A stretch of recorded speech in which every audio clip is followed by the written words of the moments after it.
Las huellas del alba. Tenemos una cita con la memoria musical, con la memoria cultural. Sí, en el mundo onírico de la radio. Las huellas del alba.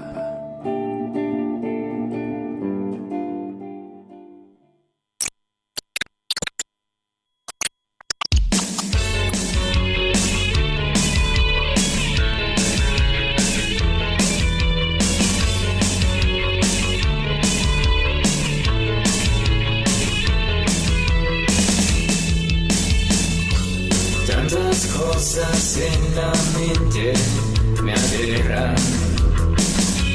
El pensar en todo y nada de una vez. El estar dormido, el soñar con frío. El permanecer perdido, buscándote.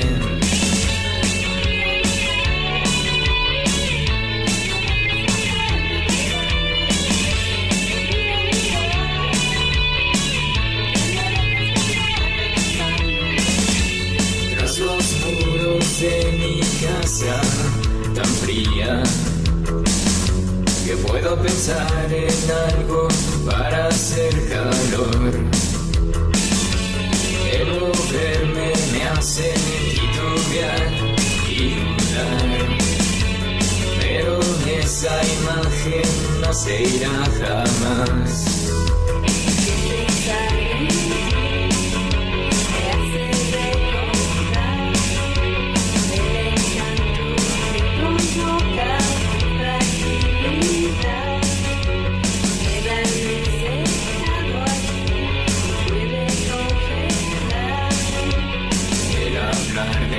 Y me puede delatar. Podría gritar que me dejes beber de tu sangre. Podría gritar que me dejes beber de tu sangre. Y el pensar en ti me hace recordar el encanto que provoca tu fragilidad. Quedarme sentado aquí me puede congelar. El hablar de ti me puede delatar. Podría gritar que me dejes beber de tu sangre. Podría gritar que me dejes beber de tu sangre. Podría gritar que me dejes beber de tu sangre. Podría gritar que me dejes beber de tu sangre.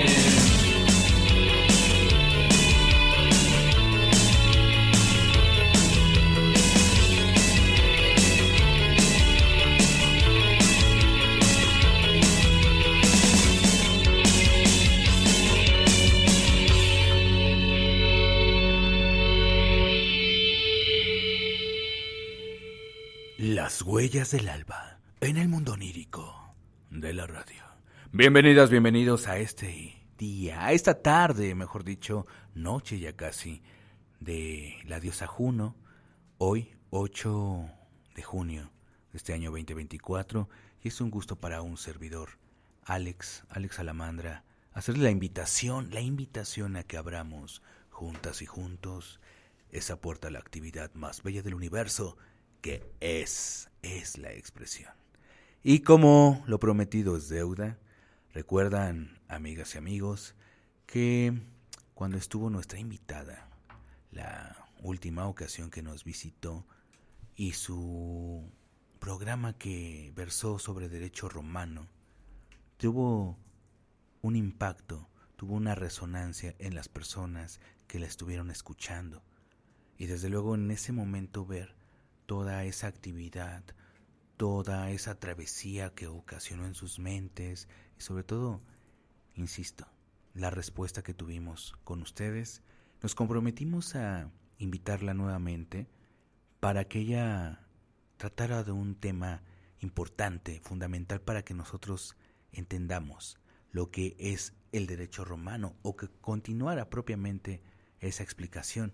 Y desde luego que hoy aquí en Las Huellas del Alba, en el mundo onírico de la radio, tenemos a la maestra Ana Robledo. Bienvenida, maestra. Buenas tardes a todos, muchísimas gracias por la invitación. Y bueno, hoy vamos a estar hablando propiamente a qué se refiere esa instrucción mediante la cual el conflicto designa, no sé, a un magistrado, a un juez, y establecen esos elementos. Pero desde el derecho romano nosotros lo vamos a entender, comprender y mejor con usted, que es la experta en el tema, porque el tema que usted nos va a compartir, a conversar, es acerca de la fórmula. Así que, maestra Ana, bienvenida, ese es su tiempo, es su espacio, y arrancamos. Muchísimas gracias por la invitación, gracias a todos los que se toman un tiempo para escucharme. Es para mí un enorme gusto estar aquí esta tarde, pero sobre todo hablar de uno de los temas más interesantes que a la fecha de mi trayectoria profesional ha causado impacto en mi vida. El considerarme una persona totalmente amante del derecho romano por todo lo que representa dentro de nuestro derecho positivo vigente. Entonces, para mí es un gran gusto siempre, y siempre lo va a ser, hablar del derecho romano. Para abrir esta plática del día de hoy, quiero empezar con la siguiente frase. Carpe diem, quam minimum credula postero. ¿Qué significa esto? Carpe diem, aprovecha el día de hoy, confía lo menos posible en el mañana. Esta frase era utilizada por las legiones romanas. A las 6 de la mañana, se comenta, con esto empezaban el día, gritando Carpe diem. Como en su explicación la acaba de dar, parte importante del derecho romano era la disciplina que la cultura tenía. El que resaltaran, el que fueran lo que llegaron a ser y que hasta la fecha sigue siendo para muchos de nosotros, es precisamente esa disciplina y sobre todo lo que envuelve cada una de sus frases. Entonces, antes de entrar de lleno a platicar sobre el derecho romano y no hacerlo tan tedioso, yo siempre lo he dicho, el derecho romano tiene una fórmula.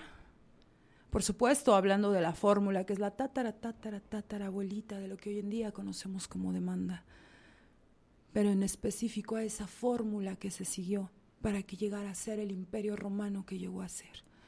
¿Cuál es la fórmula que siguieron los romanos? ¿Qué es eso tan maravilloso que ellos lograron para que pudieran ser lo que fueron, lo que son? El hablar del derecho romano habla de disciplina, habla de ser, de estar, de no fallar. ¿En qué aspecto? La disciplina es eso. El día que se rompe, pensemos en una cadena. Una cadena tiene eslabones. ¿Por qué funciona? Porque funciona como algo de seguridad. Porque cada eslabón le permite ser. ¿Qué pasa el día que se truena un eslabón? Esa cadena deja de funcionar.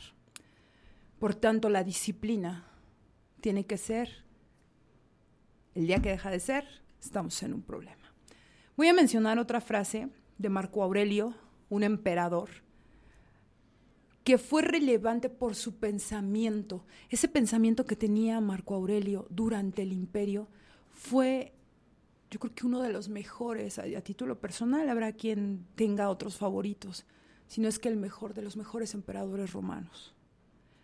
El éxito y el fracaso, el dolor y el placer, la riqueza y la pobreza.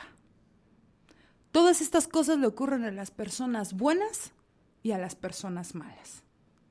Y por tanto, romano, no traen nobleza ni vergüenza.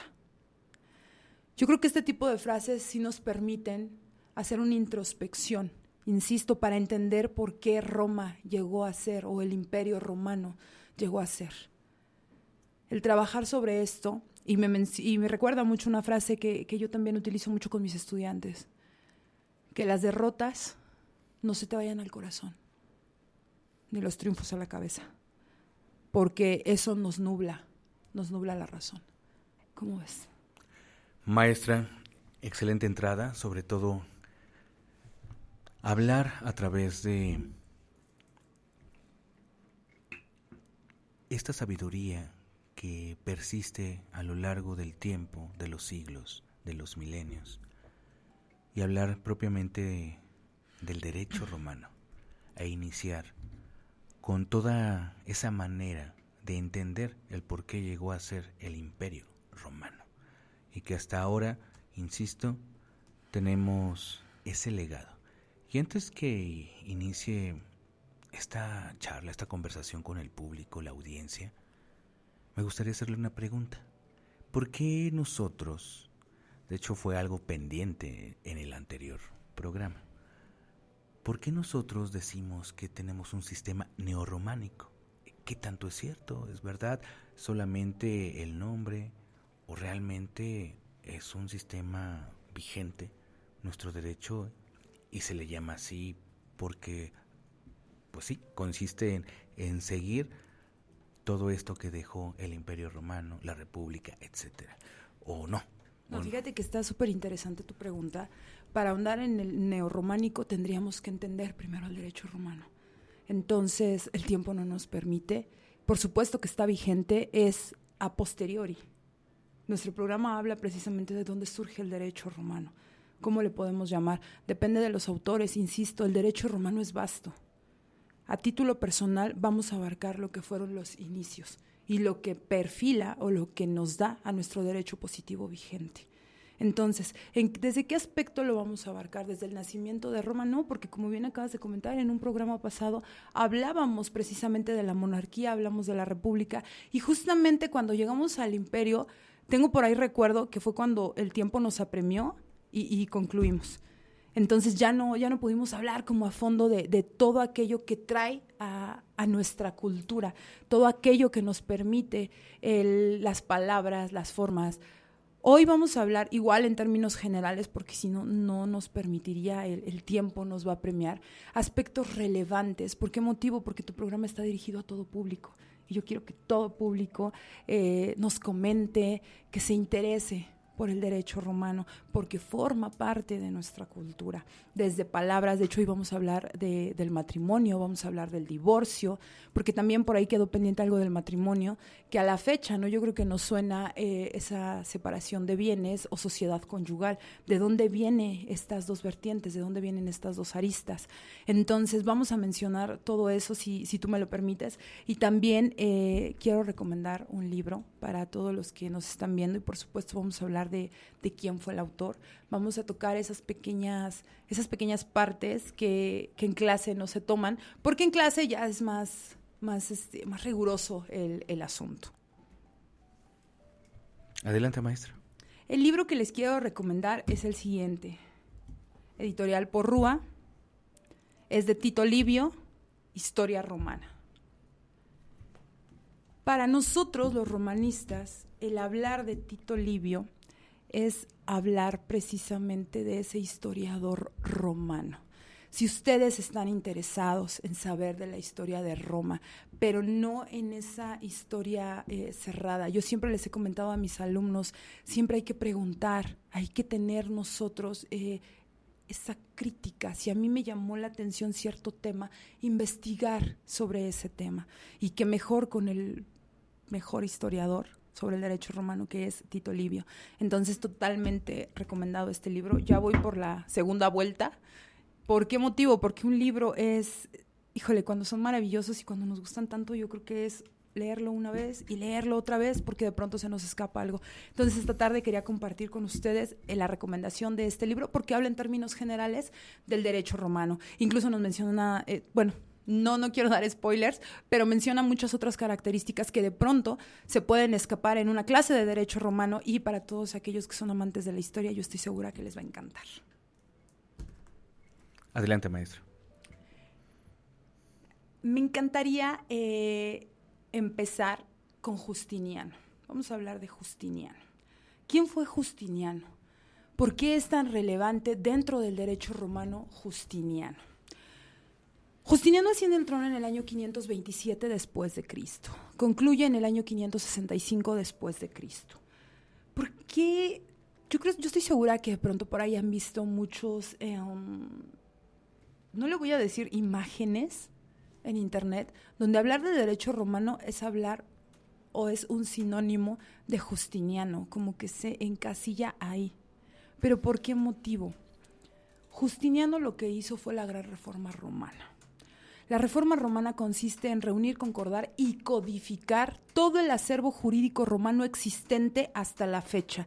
Si nosotros consideramos que Roma se funda en el año 753 a.C., cuando era el Jus non scriptum, que se refiere al derecho no escrito, vámonos posteriormente a cuando ya empieza el derecho escrito, 753 a.C. hasta el 527 después de Cristo. Estamos hablando de siglos de reunir, concordar y codificar el acervo jurídico romano existente. Imagínense la trascendencia de todo esto. ¿Por qué hace esto Justiniano? Nosotros sabemos que si la sociedad cambia, si la sociedad avanza, el derecho tiene que cambiar, el derecho tiene que avanzar, tiene que ir totalmente de acuerdo a la sociedad. Cuando él llega y empieza esta gran reforma romana, jurídica romana, nos encontramos, primero, quiero analizar la palabra, el reunir. Imagínense reunir todo lo que a la fecha existía. Concordar. ¿A qué nos suena concordar? Concordar es armonizar y de acuerdo, ¿no? De ahí viene la palabra acorde, acuerdo. Que sea de, con, para, o sea, que no puedo poner ejemplo, oscuros con claros ni claros con oscuros, es los oscuros aquí tonalidad. Y los claros acá. Entonces, ya reuní, imagínense, ya reuní todo, ok, ya lo tengo aquí. Vamos ahora a concordar. Ah, ya concordamos.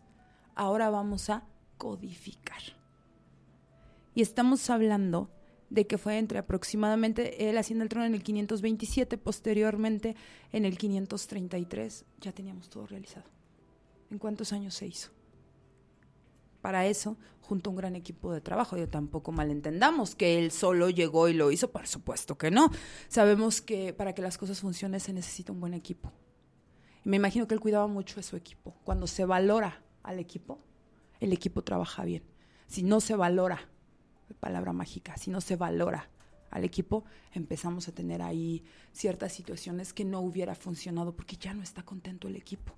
Entonces, cuando hace esto Justiniano, a cada quien, incluso él hace equipos de trabajo para reunir todo esto y por eso logra todo esto. Ahora, el Corpus Juris Civilis. ¿Cómo surge Corpus Juris Civilis? Muchos por ahí comentan, Ale, ¿a qué te suena el Corpus Juris Civilis? No sé, maestra. Dígame usted. Esta parte es sumamente, vamos a decir, la médula espinal. ¿Por qué motivo? Porque nos suena a derecho civil, ¿no? O sea, por ahí pensamos, ¿qué es el derecho civil? Y pensamos o nos imaginamos que es un libro. Tú dime, ¿qué te imaginas? De entrada, una serie de pergaminos, ¿sí? Y que formaron esta serie de leyes, no sé, de iniciativas. Bueno, ya es un concepto más moderno, pero de entrada la forma, ¿no? No era un libro como tal, ¿no? Eran pergaminos y que a través de los pergaminos eran los compendios de todos estos códigos. No sé, es lo que me imagino. El resultado precisamente del trabajo. El Corpus Juris Civilis está dividido en 4. El primero, el código, el digesto o las pandetas, las institutas y las novelas. Todo eso es Corpus Juris Civilis.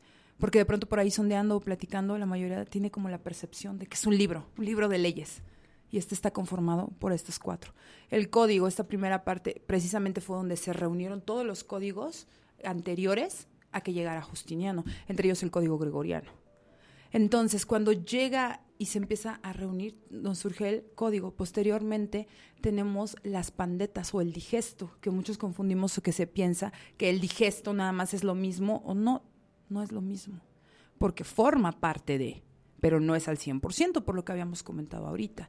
¿Qué es el digesto o las pandetas? Son precisamente todos aquellos escritos que hicieron los grandes juristas del derecho romano.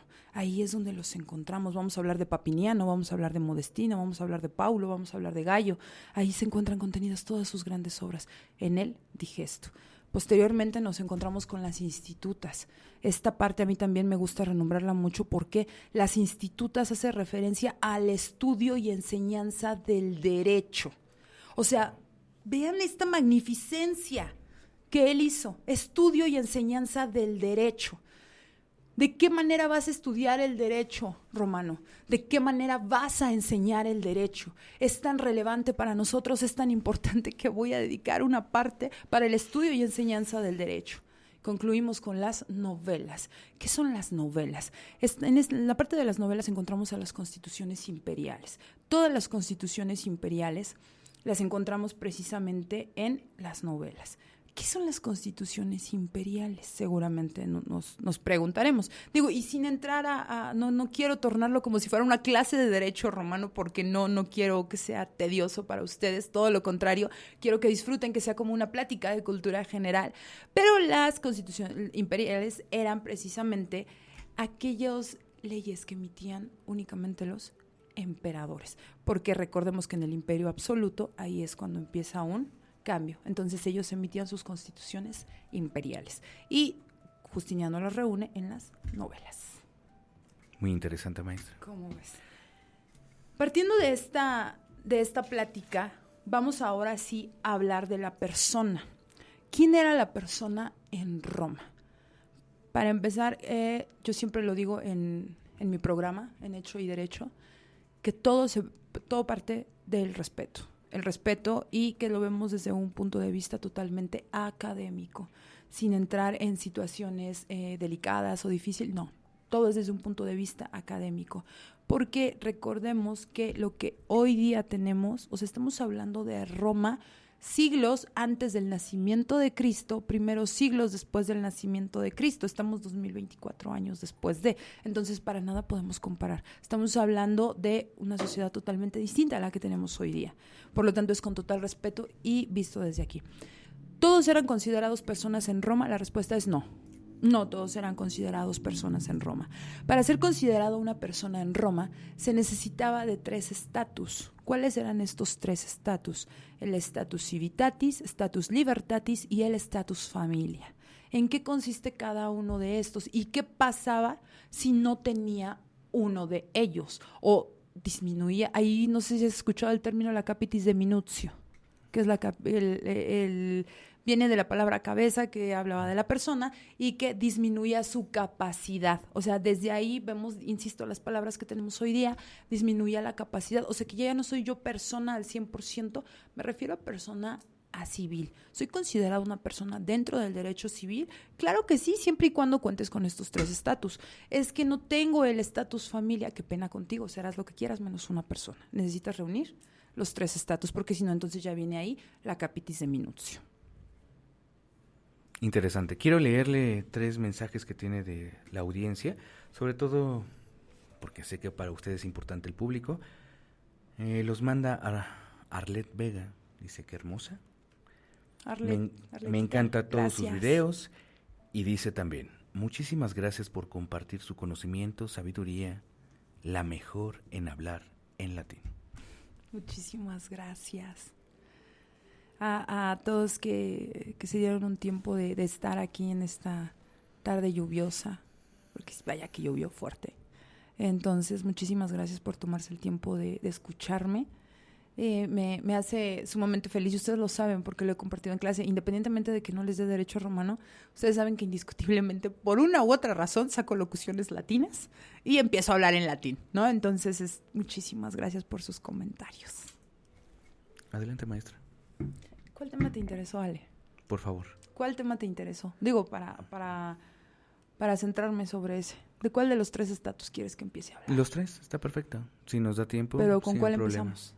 Los 3, está perfecto. Pero tú dime con cuál empezamos. O sea, con uno, el que tú quieras. El primero. Tú dime. El primero que mencioné fue el status civitatis. ¿A qué hace referencia el status civitatis? Ser ciudadano y no peregrino. ¿A qué refiere ser ciudadano? Nacer en Roma, soy de nacimiento romano, y el ser hijo de un matrimonio romano. Desde ahí yo ya sé que soy ciudadano. Y ahí también voy a tocar el tema un poquito del jus sanguinis, que es el derecho de sangre. ¿Cuál es el derecho de sangre? Soy hijo de ciudadanos romanos. Por tanto, tengo el status civitatis. Recordemos que los peregrinos, y la palabra tal cual como lo dice, cuando Roma empieza a conquistar, en esas conquistas no nada más era territorio, también habían personas. Entonces, ¿qué va a pasar con estas personas? Vienen ahí, vamos a empezar a hablar de peregrinos y latinis, pero ya me estoy saliendo del tema. Es que, insisto, es vasto. El derecho romano es... Yo me podría quedar aquí toda la noche hablando porque si algo amo es el derecho romano, pero no voy a perder la línea. Entonces, este es el status civitatis. Vamos a hablar del status libertatis. Ser libre y no esclavo. ¿Qué quiere decir? No soy esclavo tal cual, como lo dice la palabra. Soy una persona totalmente libre. ¿Qué me hace libre? El no ser esclavo. Entonces aquí ya cumplí los dos estatus. Vamos con el estatus familia. Ser jefe de familia y no estar bajo ninguna potestad. Y ahí voy a dar como que la entrada a que vamos a hablar un poquito de patria potestad, porque a la fecha es un término que tenemos vigente y si me lo permites voy a dejar aquí un poquito en claro qué es la patria potestad y qué es la guarda y custodia. Ya me brinqué un poquito al derecho familiar, pero es que es inevitable, se los prometo, hablar de derecho romano y hablar de patria potestad en el tema del derecho romano y no entrar al área del derecho familiar. Entonces, ahí discúlpenme un poquito, desvié el camino, porque no va a ser 100% de derecho romano, vamos a abarcar un poquito ahí del derecho familiar, pero insisto, para que entendamos como sociedad, sin ser estudiantes de derecho, ser estudiantes de derecho para el público en general, qué es la patria potestad, porque es uno de los temas que cuando postulamos, yo creo que llegan más o lo que más nos preocupa después de una separación, ¿qué va a pasar, no? Llegan pidiéndonos la patria potestad. Mira, ya me salí del tema otra vez y no me dices nada. Perdón, a los que saben, así doy las clases, ¿verdad? De repente empiezo a hablar y me salgo del tema. Es tanto que me traiciona la razón y me sigo sobre un tema. Pero bueno, vamos a cerrar primero esto de persona en Roma para que yo pueda continuar con esta parte de la patria potestad. Entonces, si yo cumplo con estos tres estatus, ¿soy considerado persona en Roma? Sí. Si no tengo estos estatus, no voy a ser considerado persona en Roma.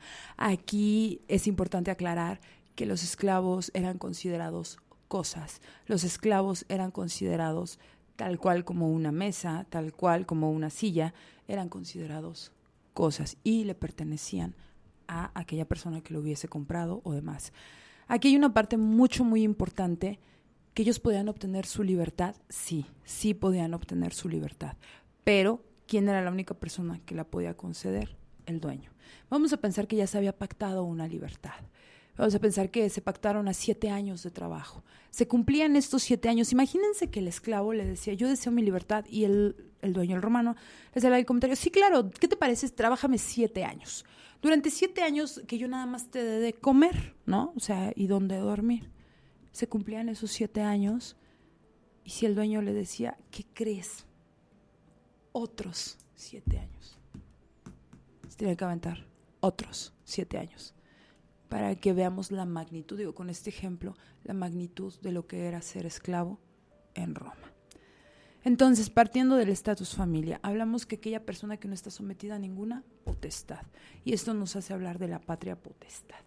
¿Qué es la patria potestad? Actualmente, ¿qué es la patria potestad, Ale? Según el derecho familiar. No, la verdad yo prefiero que usted nos diga. Yo eso no se lo manejo. Así que adelante. No, pero partamos de esa parte de encuadrarnos en el derecho. Es lo que les digo a mis alumnos. No, como ciudadanos, nos suena porque son palabras que se utilizan comúnmente. Entonces, platiquémoslo así. De hecho, ni en clase soy así como tan cerrada de es que es del derecho. No, platiquémoslo así. Entonces, ¿qué es la patria potestad? ¿Has escuchado el término? ¿Han escuchado el término? Y en muchas ocasiones confundimos, insisto, porque llegan diciendo, es que yo quiero la patria potestad. Surge una separación y dicen, yo quiero la patria potestad. ¿Pero a qué hace referencia esto?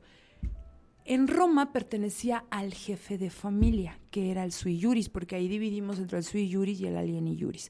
¿Qué es el sui juris? Es precisamente la autoridad, el jefe de familia, forzosamente tenía que ser varón. ¿Quiénes son los alieni juris? Son aquellas personas que dependían del jefe de familia. ¿Quiénes dependían del jefe de familia? La mater familias y los filius. Entonces, ¿quién era la mater familia? Pues la madre familia, y los filius, los hijos. Entonces, ¿cuándo voy a estar sometido? En el momento, recordemos que en el momento en el que surgía un matrimonio, ¿cuál era el objeto del matrimonio en Roma?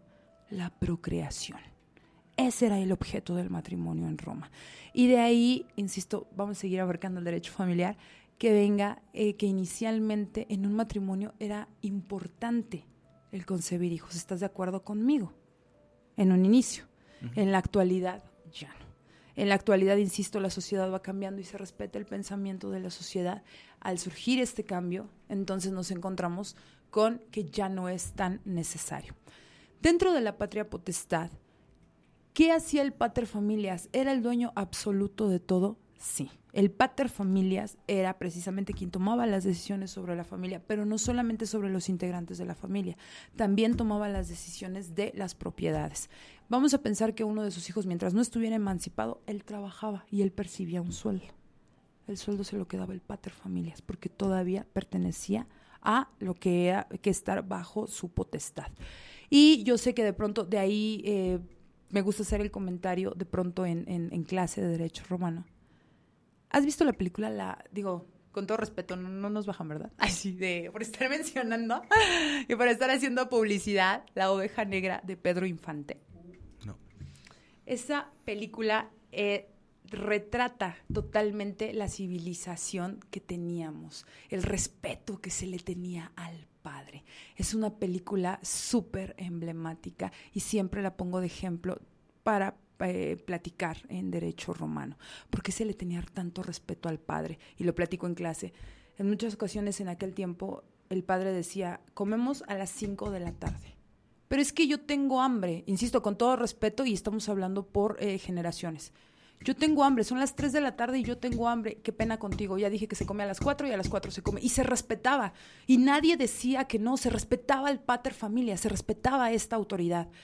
Cambian los tiempos y aquellas personas que se han visto esta película saben a qué me refiero porque es un claro ejemplo de lo que era la sociedad. Exactamente, exacto, todo lo que era la sociedad en aquel tiempo. Y si lo trasladamos al día de hoy, encontramos totalmente distinto. Hay un cambio dentro de la sociedad. Y yo pregunto entonces, ¿el derecho se quedó como en aquel tiempo? Por supuesto que no, cambió la sociedad, cambió el derecho. ¿Por qué motivo? El hablar de nuestra sociedad es cómo nos comportamos, qué comportamiento tenemos, y no olvidemos qué es lo que hace precisamente el derecho. Va a organizar ese comportamiento que nosotros tenemos en sociedad. Pero ¿de dónde surge? ¿De dónde viene todo esto? Del derecho romano. Somos romanistas. El derecho romano es la base de nuestro derecho positivo vigente. Aquí nada más sí quiero hacer un énfasis. ¿Qué es el derecho positivo vigente? Es aquel derecho escrito que está vigente, pero vigente no nada más me refiero al tiempo. La vigencia hace referencia a el territorio y sí a lo temporal. ¿Por qué motivo? Ejemplo, la Constitución de Colima está vigente en Colima, hablando como un estado libre y soberano, pero aquí en Ciudad de México no está vigente, a pesar de que estamos en el mismo tiempo. Entonces, para entender la vigencia de las leyes tenemos que hablar forzosamente de la temporalidad y de la espacialidad. Excelente, maestra. ¿Tiene otros saludos? Si gusta. Dice César Valentino. Respeto.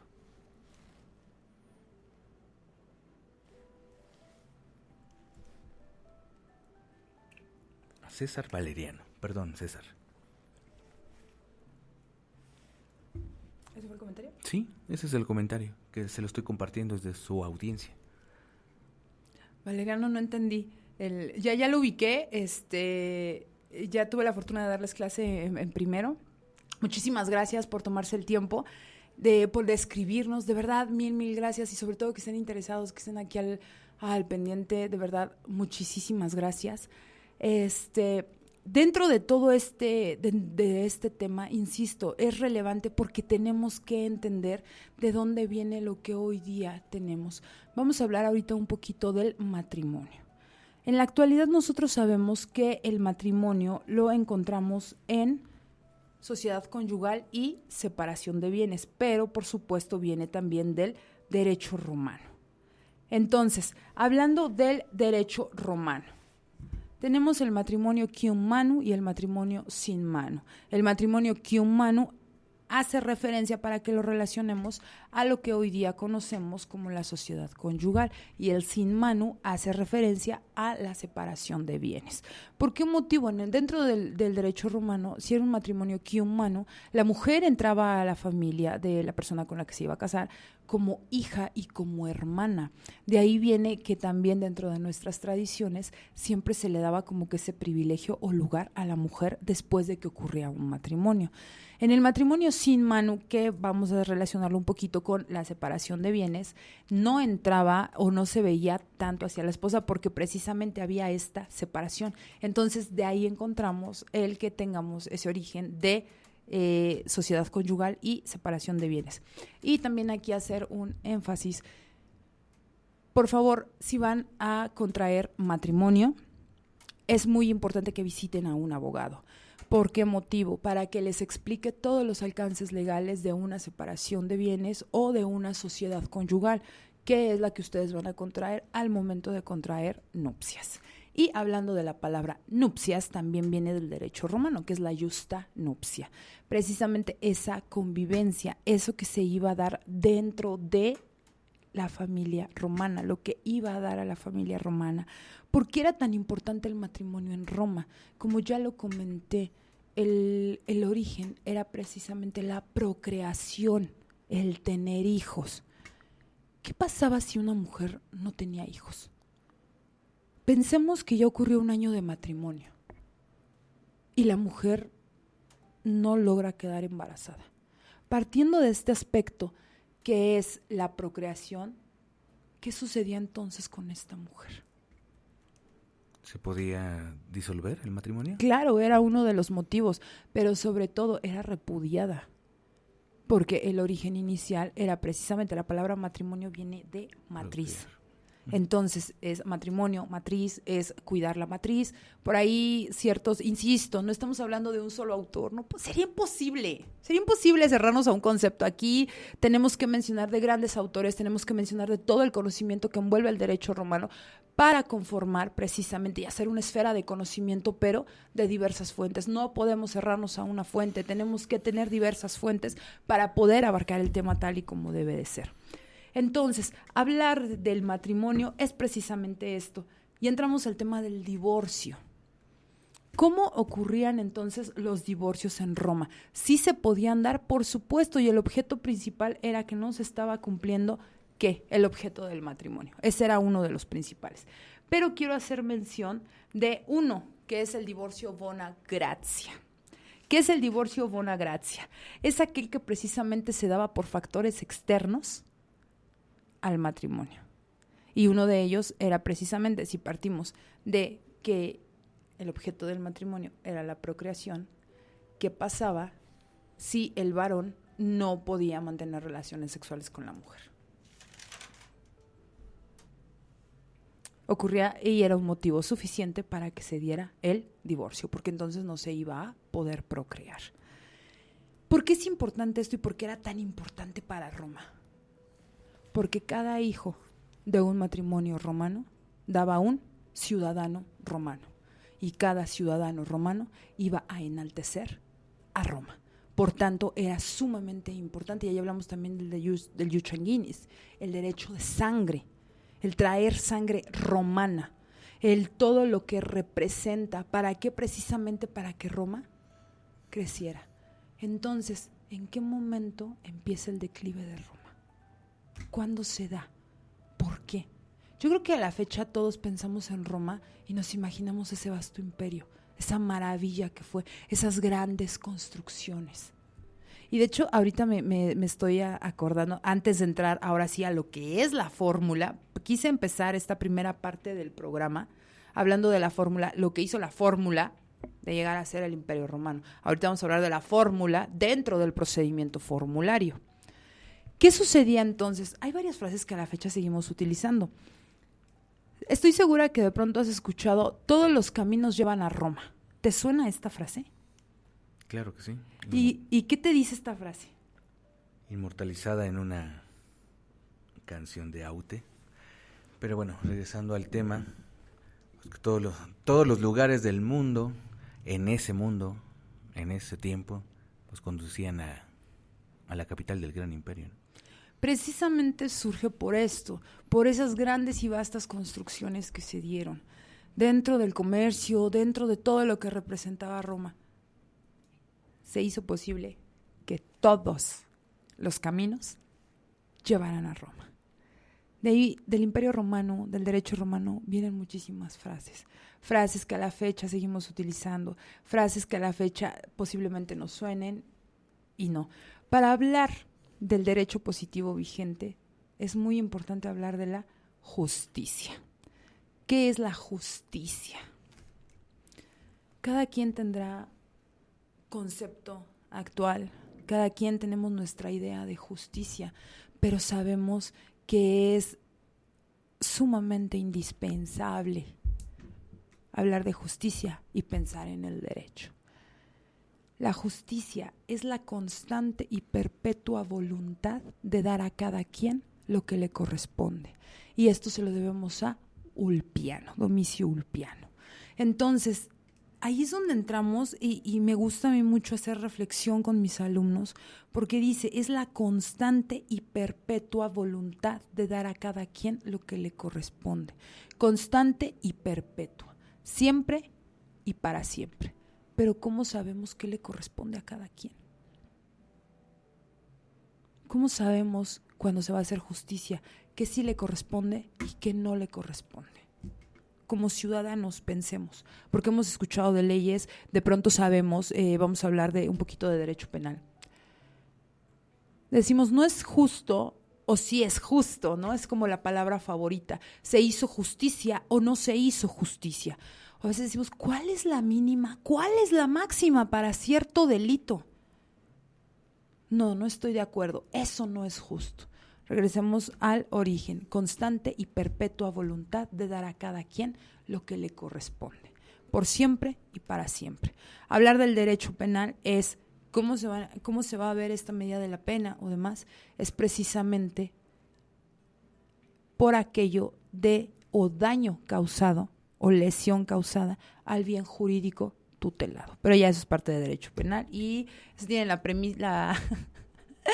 Van a tener ahí la exclusiva a mis alumnos de Derecho Penal. No me quiero adelantar con ellos. Ellos son los que van a tener la exclusiva para ahondar en este tema sobre los bienes jurídicos tutelados y que tienen que ver precisamente con esta imposición de las penas y demás. Para ir cerrando, la fórmula, procedimiento formulario. Hablábamos de la justicia, se dan estas ciertas cosas. Entonces, el procedimiento formulario es el siguiente. Cuando ya tenemos el derecho escrito, anteriormente nosotros teníamos las acciones de ley. Dentro de las acciones de ley vamos a ver que ahí era una situación que se externaba, que se platicaba. Dentro del procedimiento formulario se divide en dos fases, la fase in iure y la fase apud judicem. La fase in iure es precisamente donde se elabora la fórmula. La fórmula es precisamente aquel documento que se iba a elaborar por las partes para posteriormente presentarse ante el judex. ¿Quién es el judex? El juez.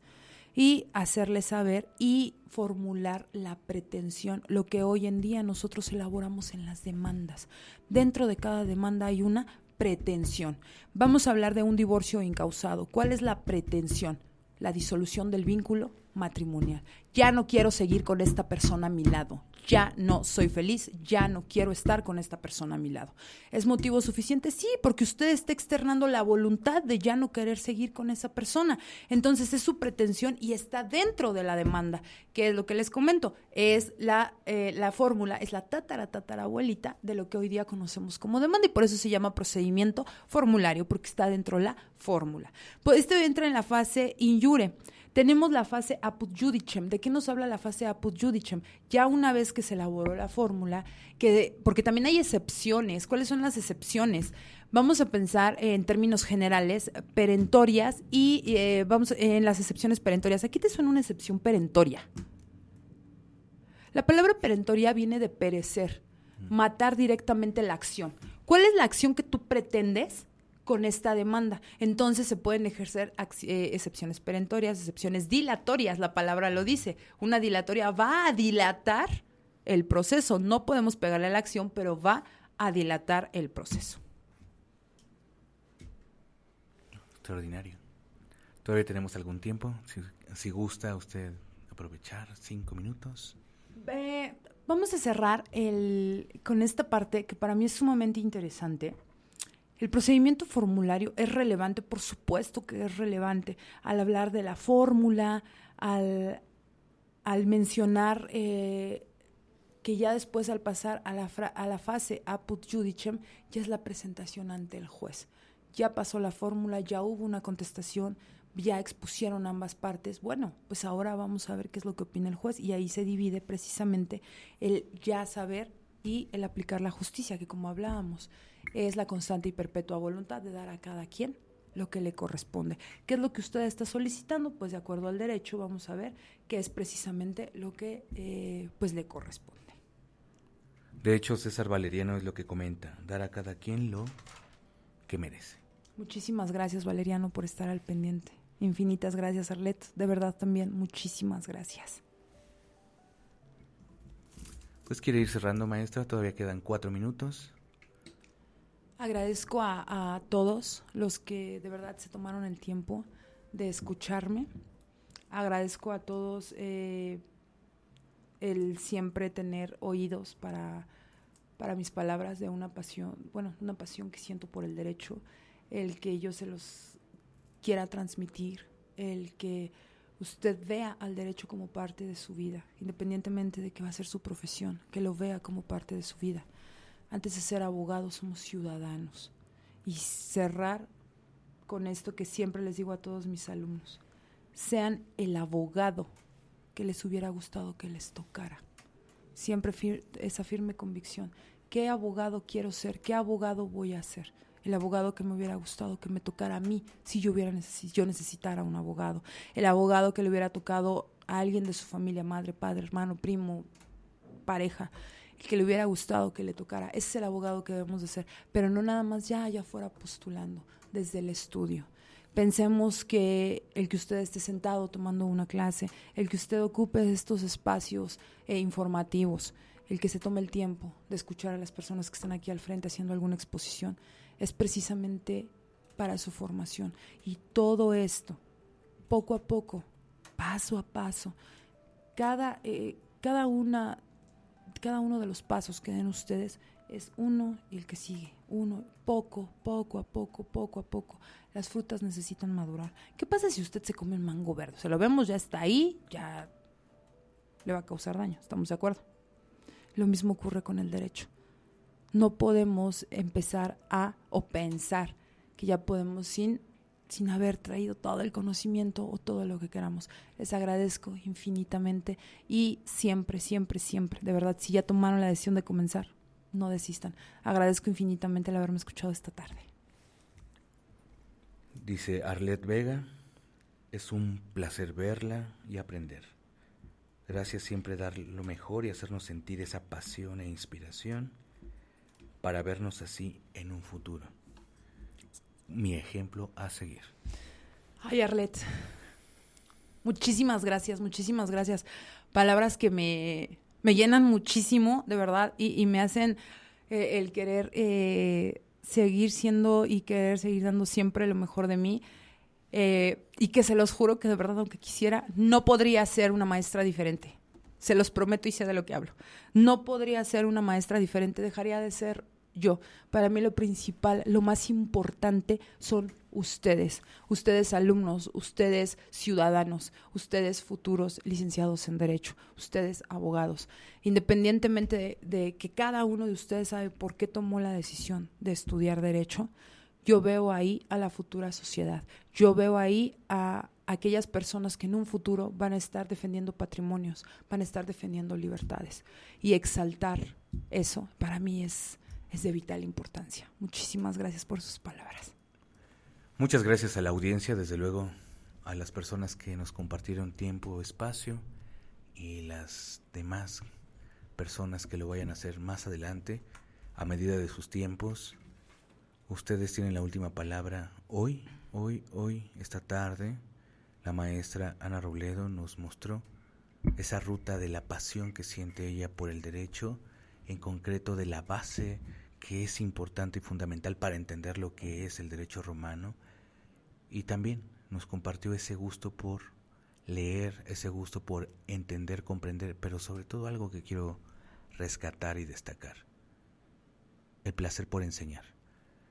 Ustedes como sus estudiantes lo saben, y le agradezco porque se haya tomado este tiempo y que nos haya compartido un poco de lo que ella sabe, tanto sabe, y por eso ustedes saben el respeto que se ha ganado a pulso por el trabajo, la pasión y la acción que ella ejerce en sus aulas.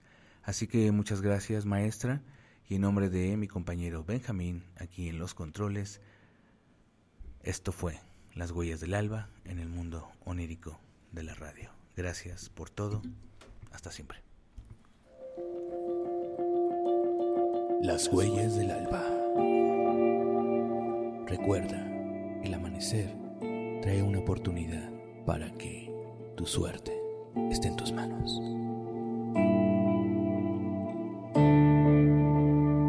Las Huellas del Alba.